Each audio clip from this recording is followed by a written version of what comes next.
上星期啊，有個人喺美國國會講咗一番説話，令到市場咧重新計算一樣嘢啦，就係聯儲局減息究竟幾時先會嚟咧？嗱，佢唔係爆上喎，又唔係 Donald Trump 喎，但係佢講嘅嘢咧，某程度上咧係震撼過，同埋比阿爆上更加重磅嘅，因為佢就係下一任聯儲局主席嘅最大熱門人選。上星期二 Kelvin Walsh 正式出席參議院銀行委員會嘅聽證會啦。公開接受議員嘅質詢，嗰日嘅市嘅反應好直接，金銀價單日大跌，市場咧就將呢個減息更加等得耐嘅故事咧重新咧 mark 翻落個金銀上面啦。上星期金市最尷尬嘅咧就係伊朗戰火時停時升溫，油價又抽翻上去，又跌翻落去，又抽翻上去，美國通脹數據咧又爆鑊。但係金價咧就唔係俾避險情緒托上去喎，反而係俾高通脹加高息會唔會拖更耐撳住個頭，喺4600至4800呢個 range 入邊走嚟走去。如果呢場仗最後帶嚟係高通脹而唔係大衰退咧，咁黃金咧就會由主角變咗同美債咧爭客源嗰個啦。咁如果走勢睇咧，上星期咧係一個標準高位嘅磨嚟磨去嘅一個星期嚟嘅。其實我覺得今個星期都會咯。星期一開始咧，俾人劈咗一刀，現貨金咧就收4820，美債同美元一齊彈，變咗一開始俾人嚟咗一棍震倉啦。星期二就係最正嗰日啦，日內咧高收4833，低位4668，收市4720。你喺個圖上面見到咧，就係消息一時講停火，一時又話未傾掂，個盤咧就好多人用期貨同埋 ETF 咧就到對沖短炒嘅，令到咧單日波幅咧就大過收市嘅變幅。星期三咧，美國宣布延長同埋伊朗嘅停火安排之後咧，啲金咧抽翻上去4772，喺4700初段咧有啲撈底買盤啦。不過你見到呢一陣升咧，多數都係技術性反彈同埋啲空倉即係補翻倉嘅啫，而唔係一浪嘅新避險嘅。咁咧去到星期四啦，市場又轉口風咯，個油價又抽。搞到伊朗局勢咧都未明朗，通脹預期俾人再向上推啦。美匯同埋美債一齊升，金價咧就喺 New York 嗰個收市前咧跌到大概4694，再同之前個星期比咧個頂咧已經去到4850，去到4800啦，仲喺度磨緊，仲未見到啊幾時爆邊啊？呢度就要拉翻伊朗同埋油價出嚟講啦。上個星期初咧，市場仲係好驚 Donald Trump 真係會炸電廠，油價就升啦，運費又升啦。一開始咧避險盤咧係托住金價4800樓上嘅，好快見到你個畫面又轉啦。去到星期二美市咧，金價同埋美匯同埋美債一齊抽高之下咧，反而跌喎。呢個升浪好關鍵嘅，投資者開始覺得咧伊朗戰爭帶嚟嘅唔再係金融系統會唔會爆煲啦，而係油價搞到通脹有壓力，會同央行利率政策咧互相拉鋸嘅變數。之後咧美國就宣布咧同伊朗停火嘅期間咧，啲油就回起啦。金價咧彈少少，但係呢個升浪嘅特徵好明顯係技術性嘅撈底啊，同埋啲補倉嘅啫，而唔係個市場突然間好驚喪買嗰隻，同1月份嗰個唔同嘅。連路透咧 interview 嗰啲交易員咧都係講得好直白，今次升咧似係執平貨啫，多過恐慌咁解。留意下大家。好啦，去到星期四咧，市場又做另一條數咯。油價長期高位徘徊，通脹條路點畫咧？美聯儲而家唔知幾時減息咧，又俾人攞出嚟講啦。打仗加通脹就等於高息拖更耐。金價估值咧自然率咧就會俾人調高啦。短線嚟講壓力多過支持嘅。你見到啦，每一次彈到4800咧，就好易咧就回翻落去4600嘅。第二件要講咧就英國通脹點樣俾個伊朗戰爭打中啦。英國最新3月 CPI 按年升3.3%，由之前連續2個月嘅3%咧再高啲啦，係呢3個月嘅高位啊。核心嘅 CPI 咧3.2，微調3.1。英國統計局咧仲特登咧點名話呢個汽油啊同埋暖氣油價咧係22年嚟單月升幅最大，即係話咧油價同運輸成本咧已經係確實咁入緊通脹啦。市場本身預期3.3嘅，所以咧 headline number 就冇 surprise。但係當你見到統計局個細節咧，再諗翻美伊長漲同埋油價咧，自然就會諗到點解啦。如果伊朗戰爭可以搞到英國嘅 CPI 都3%拉到3.3，喂，咁你估下美國、歐洲、內地嘅？個通脹嗰個減息路線係咪要重新畫過先？結果係點咧？英國嘅通脹咧勁過之前，英倫銀行短期減唔到息，歐洲債息跟住頂住，實質利率預期向上。喺呢個背景底下咧，黃金呢隻唔派息嘅避險資產咧，自然就重新嚟過啦。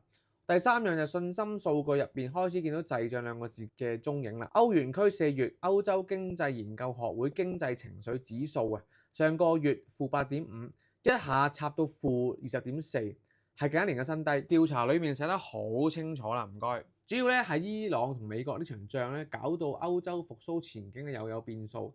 嗱，歐盟自家嘅調查就唔靚嘅。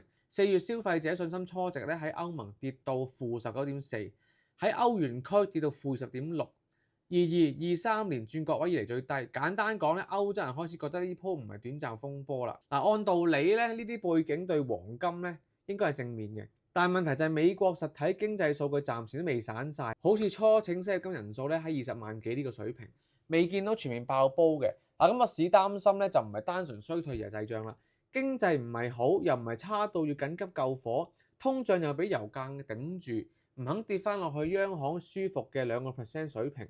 呢個位咧，資金寧願揸短債收息啦。黃金咧由一個即係避險情緒嘅避風港咧，變咗係投資組合其中一個對沖嘢啫。Energy Watch, your sports partner。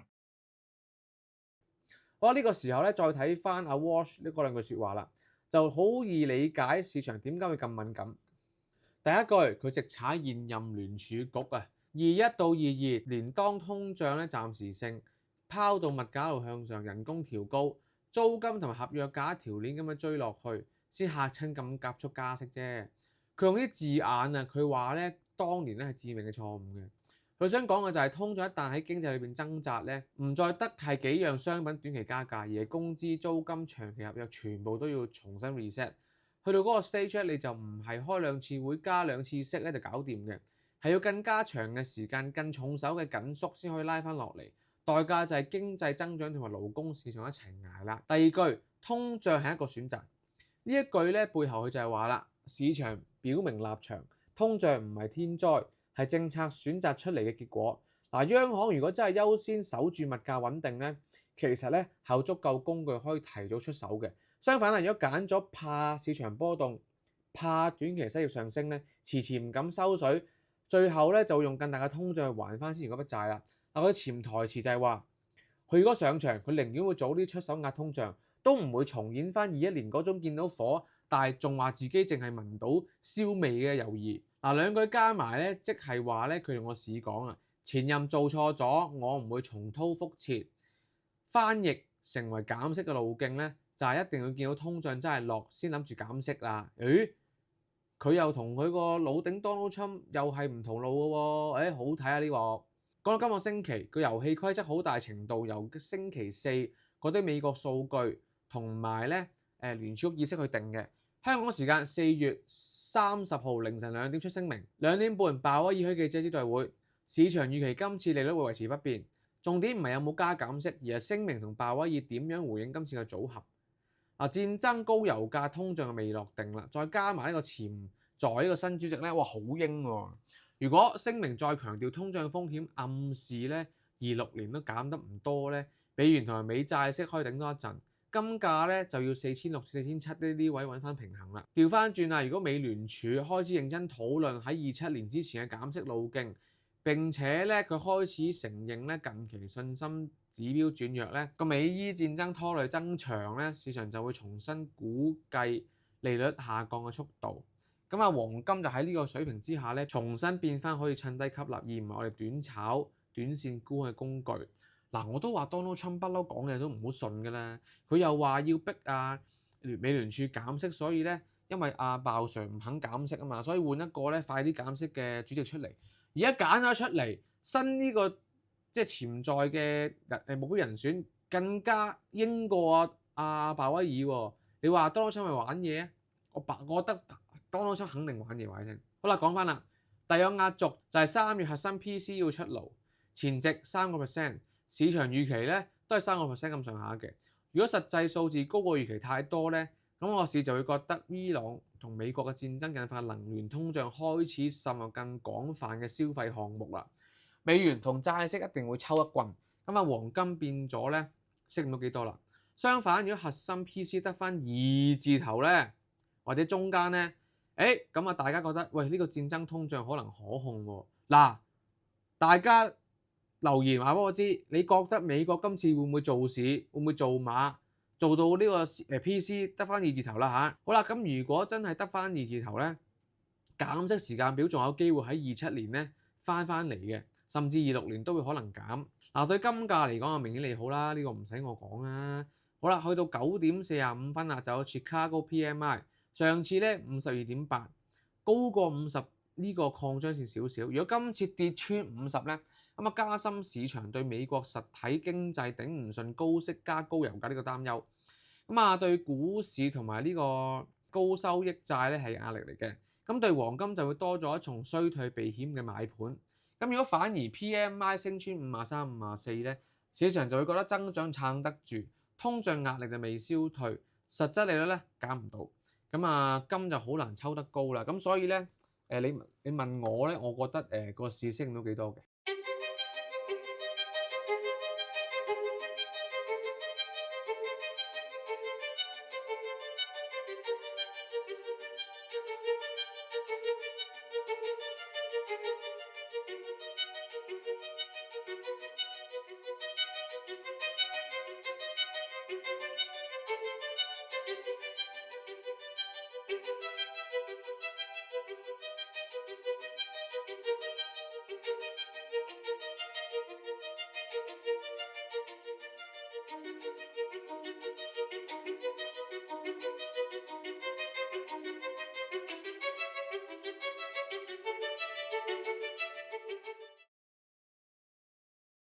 好啦，最後啦，用翻 technical 層面分析金價走勢啦。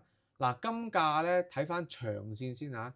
嗱，而家喺日線圖咧，暫時係一個好大個頂啊，個壓力咧都幾大嘅。如果你話畫條阻力線咧，而家嚟緊咧就會係4750啊、4800呢啲咧，應該就頂住嘅日線啊。嗱，好啦，咁如果睇翻1小時咧，咁暫時咧都仲係。哇！首先收窄咗幾耐啊？由4月2號啊，去到而家咧都仲係震盪緊嘅，都係喺4600至到4800、4850呢啲位咧徘徊緊，悶到抽筋。咁好明顯就係俾美伊個戰爭頂住啦。咁如果暫時去睇咧，啲金咧都係4600至4800呢啲位頂住。咁頭先日線圖咧就見到阻力喺4800啊嘛，咁啊應該都喺呢啲位頂住噶啦。咁大家可以望住。咁咧我就認為咧。如果跌穿近期低位4650左右咧，可能咧啲金咧可能再弱啲嘅。咁如果跌穿4650而又收市係守住呢個位咧，咁我就覺得咧應該就偏弱，大家可以咧逢高有沽嘅。咁相反啊，如果升穿4850呢啲位就要睇住啦，可能避險情緒重新升溫，即係可能呢個係星期四美聯儲議息之後嘅招待會發生嘅嘢嚟嘅，有可能。如果升穿4850幾咧，大家就可以重新睇好嗰啲金啦。但係你問我，我個人係認為咧，偏心認為啲金係會弱啲嘅，係啦。仲有今個禮拜嘅美聯儲議息咧，好抱歉，我唔可以同大家開 live，因為我帶咗隊去尼泊爾啊，帶隊。今次我唔再係運動員身份啦，我係領隊身份同埋 coach 啦。咁我就帶隊咧去參加我哋香港隊嘅第一次嘅法式拳擊比賽。咁我哋會派咗啲青少年同埋大人去出戰啦。咁就會有法式嘅棍啦，同埋法式拳擊拳腳嘅一個比賽嘅。